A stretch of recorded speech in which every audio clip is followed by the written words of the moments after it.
तुमच्या अवतीभोवती कुठली एनर्जी वावरती आहे हे आपल्याला केव्हा कळतं तर अमावस्येच्या दिवशी.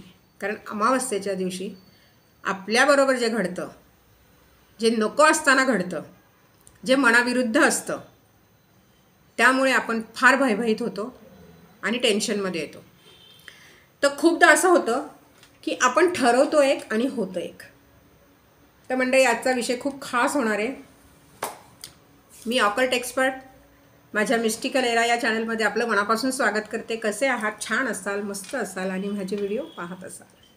महाशिवरात्रीनंतर अमावस्या येते आणि या अमावस्येची ऊर्जा ही खूप सुंदर आणि खूप हाय असणार आहे, म्हणजे उच्च दर्जाची ऊर्जा आहे. कारण महाशिवरात्रीची ऊर्जा घेऊन ही अमावस्या येते. त्यासाठी मंडळी व्हिडिओ शेवटपर्यंत पाहायचा आहे. व्हिडिओ आवडल्यावर लाईक करायचा आहे, शेअर करायला अजिबात विसरायचं आहे नाही आहे आणि कॉमेंटमध्ये मला सांगायचं आहे की तुम्ही महाशिवरात्रीला काय केलं आणि अमावस्येला तुम्हाला काय त्रास होतो. तर आपल्या अवतीभोवती ज्या शक्ती वावरणाऱ्या असतात ना, कधी चांगल्या असतात तर कधी वाईट असतात, पण ते आपल्या सगळं मनावर असतं, आपल्या मानसिकतेवर असतं, आपल्या सबकॉन्शियस माइंडने ज्याला अडॉप्ट केलेलं असतं त्याच्यावर असतं. तुम्ही ठरवलं अमावस्येला तुम्हाला त्रास होणार आहे, तुम्हाला त्रास निश्चित होणार आहे. कारण तुम्ही अमावस्येची वाट पाहता आणि तुमच्या मनाने ठरवलेलं असतं की आता अमावस्या येणार आहे आणि मला आता त्रास हा होणार आहे. सर्वात प्रथम डोक्याचा जो भुंगा असा सोडलेला असतो ना आपणच आपल्या, तो काढून टाकायचा आहे. असा अजिबात विचार करायचा नाही आणि असा विचार करायचा आहे की अमावस्या हा लक्ष्मीचा दिवस आहे, त्यामुळे खूप सुंदर असा हा दिवस असणार आहे.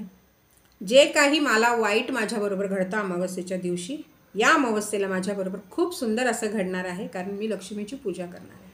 मग लक्ष्मीची पूजा करताना अमावस्येच्या दिवशी लक्ष्मीचं आगमन तुमच्या घरामध्ये होईल, लक्ष्मी तुमच्या घरी स्थिर होईल. मग अमावस्या अशी साजरी करा.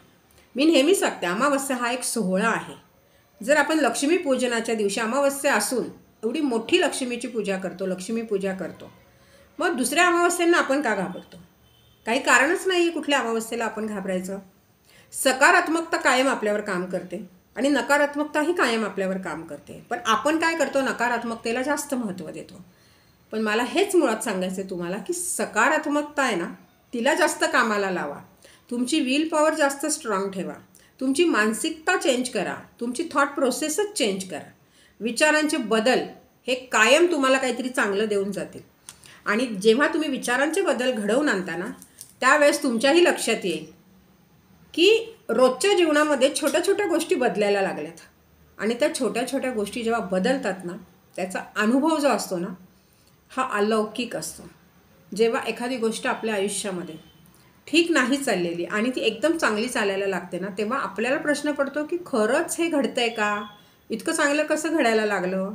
कारण कुठेतरी कधीतरी तुम्ही सकारात्मकतेने या दृष्टिकोन ठेवून या गोष्टीचा विचार केलेला असतो, म्हणून ती गोष्ट ती सकारात्मकता अशी पकडून काम करते आणि ते गोष्टी चांगल्या घडायला लागतात. मग अमावस्येच्या दिवशी आपण अजिबात घाबरायचं नाही आहे. मला खरं तर अमावस्या आणि पौर्णिमेवर आता व्हिडिओ नाही बनवायचे फार, कारण खूप लोकांना मी हे पूर्वीही सांगितलेलं आहे की पौर्णिमा ही तर चांगलीच असते, आपण बऱ्याच देवतांची पूजा करू शकतो, पण अमावस्येला जी एक भीती मनामध्ये दडलेली आहे ना, ती काढण्यासाठी मी फक्त व्हिडिओ बनवत असते की तुमच्या मनामध्ये जर अमावस्येची कुठली भीती दडलेली आहे, तुमच्या मनामध्ये जर तुम्हाला कोणीतरी शत्रू माझा अगदी माझ्या वाईटावर आहे, माझ्यासाठी काहीतरी करतोय, असं जेव्हा तुम्ही डोक्यात ठेवता ना, तेव्हा तो शत्रू त्याचं काम तुम्ही 50% केलेलं असतं. कारण तुम्ही स्वतः ते ॲक्सेप्ट केले की माझ्यासाठी कोणीतरी काहीतरी माझ्या वाईटावर आहे आणि तो ते काम करतोय.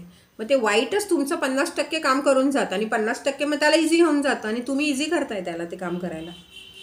त्याच्यामुळे ना डोक्याचा जो थॉट प्रोसेसचा जो पार्ट आहे ना, त्याला थोडं चेंज करा, सकारात्मकतेमध्ये आणा की नाही, माझ्याबरोबर काही घडणार नाही, घडू पण शकत नाही.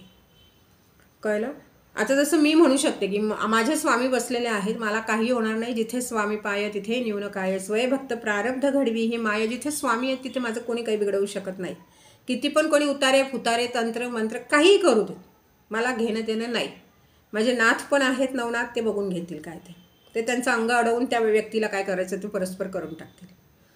मुळात तर कोणी असं नादीच लागत नाही माझ्या, पण तुमच्या नादी जर कोणी लागत असेल ना, तर त्याला तुमच्या सकारात्मकतेने त्याच्या विचारांमध्येही बदल घडेल. तुम्ही सकारात्मक बना, तुमच्या डोक्यामध्ये तुम्ही टाका की माझं कोणी काही बिघडवू शकत नाही.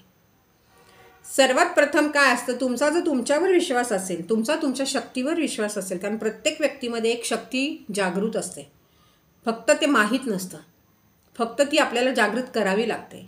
तुमचा ऑरा कुठल्या शक्तीचा आहे ते पाहावं लागतं. त्यानंतर तुम्हाला कळतं की बाबा माझ्यामध्ये ही एक शक्ती आहे जी कायम जागरूक असते आणि मलाही जागरूक करते. मग त्या शक्तीचा वापर करा, त्या शक्तीला उपयोगामध्ये आणा आणि स्वतःवर ठाम विश्वास ठेवून अमावस्येला न घाबरता सकारात्मकतेने अमावस्येला फेस करा आणि अमावस्या साजरी करा. अमावस्येला काहीही करा, पण अमावस्येला लक्ष्मीची पूजा ही पहिली करा. लक्ष्मीची पूजा झाल्यानंतर म्हणजे तुम्ही जशी करता, तुम्हाला जशी जमते, लक्ष्मीला आपण गुलाब वाहतो, लक्ष्मीला अत्तर लावायचं, बरोबर, ह्या गोष्टीने लक्ष्मीची पूजा करायची. लक्ष्मीला एक हळकुंड व्हायचं, करायला बरंच आहे, पण तुम्हाला जशी जमेल, जशी आवडेल तशी तुम्ही लक्ष्मीची पूजा करा. पण दुधाचा नैवेद्य म्हणजे थोडीशी अगदी भाताची खीर करून लक्ष्मीला नक्की दाखवा. ते केल्यानंतर तुम्ही लक्ष्मीच्या पुढ्यामध्ये हे सांगा लक्ष्मी मातेला, हे लक्ष्मी माता, मी तुझी पूजा करते, माझ्या आयुष्यामध्ये फायनान्शियल फ्रीडम घेऊन ये, माझ्या आयुष्यामध्ये फायनान्शियल फ्रीडम घेऊन ये. आणि तिथेच बसून ओम श्रीम नमःचा जप करा. ओम श्रीम नमः. कुंजिका स्तोत्र वाचा. कुंजिका स्तोत्रानेही तुमच्या आयुष्यामध्ये जी तुमच्या अमावस्येची जी भीती आहे तिचा निचरा होऊन जाईल. रोज संध्याकाळी कुंजिका स्तोत्र वाचा. दुर्गा सप्तशती वाचताना त्याला बरेच नियम आहेत, शापित असे मंत्र आहेत त्याच्यामध्ये, त्यामुळे शापोद्वार करावा लागतो, किलकम वगैरे सगळं ते रितसर वाचावं लागतं. पण कुंजिका स्तोत्राला कुठलेही नियम नाही आहेत आणि ते वाचल्यानंतर आपल्याला दुर्गा सप्तशतीचं फळ मिळतं. म्हणून रोज संध्याकाळी कुंजिका स्तोत्र वाचा. त्याच्यातले शब्द उच्चार क्लिअर हवेत आणि सुंदर असे सगळे शब्द आहेत, वाचायला पण मजा येते, समजून घ्यायलाही मजा येते. त्यामुळे कुंजिका स्तोत्र रोज संध्याकाळी वाचायचं आहे. दिवाबत्तीच्या वेळेस आपण हे निश्चित करू शकतो, ज्या गोष्टी करू शकतो त्या निश्चित करा. दुसरं, तुमच्या घरामध्ये पायराईड असेल, म्हणजे पायराईड असं क्रिस्टल आहे, हे क्रिस्टल तुम्ही तुमच्या घरामध्ये ठेवू शकता. त्याच्यावर तुम्हाला दालचिनीचा पावडरला स्प्रिंकल करायचं आहे. तर हा जो क्रिस्टल आहे कुणाला हवे असेल तर प्लीज मला कॉमेंटमध्ये सांगा. पण हा क्रिस्टल अतिशय उत्तम काम करतो पैशांसाठी. दुसरी गोष्ट, मनातली भीती जसं मी सांगितले काढून टाका. त्यासाठी तुम्ही रोज मेडिटेशन करा. मेडिटेशनचे माझे व्हिडिओ ऑलरेडी आहेत, ते तुम्ही पाहून घ्या. मेडिटेशन म्हणजे स्वतःवर काम करणे, स्वतःच्या आत्म्यापर्यंत पोहोचणे, स्वतःमधली शक्ती ओळखणे, याला म्हणतात मेडिटेशन. स्वतःच्या विचारांचा ताबा घेणे, मनातला गोंधळ कमी करणे. तर मेडिटेशन हे आपल्यावर खूप छान प्रकारे काम करतं. त्यामुळे मेडिटेशन हे करायला चालू करा आणि हे प्रत्येकाने रोज केलं पाहिजे. मेडिटेशन पण तुम्हाला तुमच्या रोजच्या जीवनाचं अविभाज्य अंग बनवायला पाहिजे आणि त्याची ताकद काय आहे ना ते तुम्ही करायला लागल्यावरच तुम्हाला लक्षात येईल. तर मंडळी, अजिबात म्हणजे अजिबात अमावस्येला घाबरायचं नाही आहे. सकारात्मकता कामाला लावा, तुमच्यातली ऊर्जा कामाला लावा, तुमचा स्वतःवरचा विश्वास कामाला लावा आणि अमावस्येला मस्त साजरं करा. व्हिडिओ आवडल्यावर लाईक करा, व्हिडिओ शेअर करायला अजिबात विसरायचं नाही आहे. कॉमेंटमध्ये मला सांगा की अमावस्येला तुम्हाला काय त्रास होतो. आणि पुन्हा लवकर भेटू. तोपर्यंत मस्त रहा, छान रहा आणि माझे व्हिडिओ पाहत रहा.